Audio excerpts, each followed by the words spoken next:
ব্যাপারটাই তো কখনো চিন্তা করি না। এখন সন্তুষ্ট অসন্তুষ্ট এটা কি বলবো, সারা রাত ঘুমাইতে পারিনি ভাইয়া। ওর মতো একটা ইনোসেন্ট মানুষের এরকম জিনিস কখনো ফেস করতে হবে আমি, মানে ওর বাসার, মানে ওর মধ্যে এমন ছুটি পাই, ও বিছানার চাদর পারে না। আমি যতক্ষণ থাকি এর মধ্যে 5 বার, মানে 5 বার বিছানার চাদর সে ঝাড়ু দেয়। তো সেই মানুষটা এখানে কিভাবে আছে সারা রাত কিছু জানি না। তো মানে ওই সন্তুষ্ট অসন্তুষ্ট ব্যাপার অনেক পরে, আগে একটু দেখতে দেন কি অবস্থা কি ভাই please।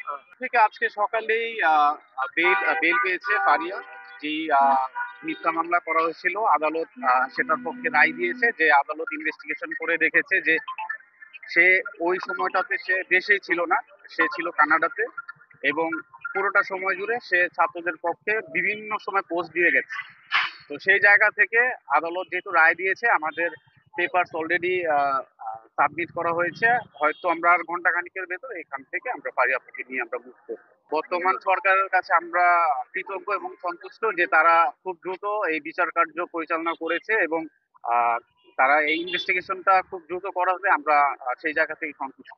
আমার নাম হচ্ছে অনিল হাসান রাব্বি, আমি নুসরাত ফারিয়া পাবলিক রিলেশন থেকে। নির্দিষ্ট সিনেমাতে অভিনয় করার জন্য এইরকমটা তো আসলে হওয়া উচিত না। আজকে যদি ধরেন যে কোনো আর্টিস্ট যে কোনো রোল প্লে করতে পারে যে কোনো সিনেমায়, একটা গভর্নমেন্ট যাবে আরেকটা গভর্নমেন্ট আসবে, বাট অভিনয় শিল্পীরা কিন্তু তাদের জায়গা থেকে অভিনয় করেই যাচ্ছে।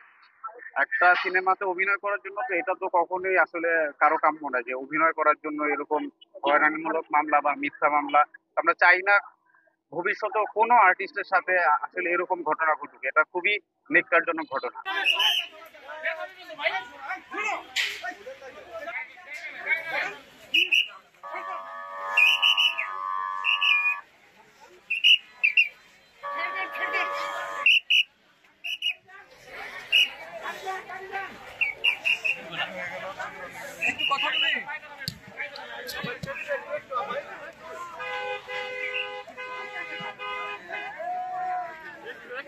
Tú sabes,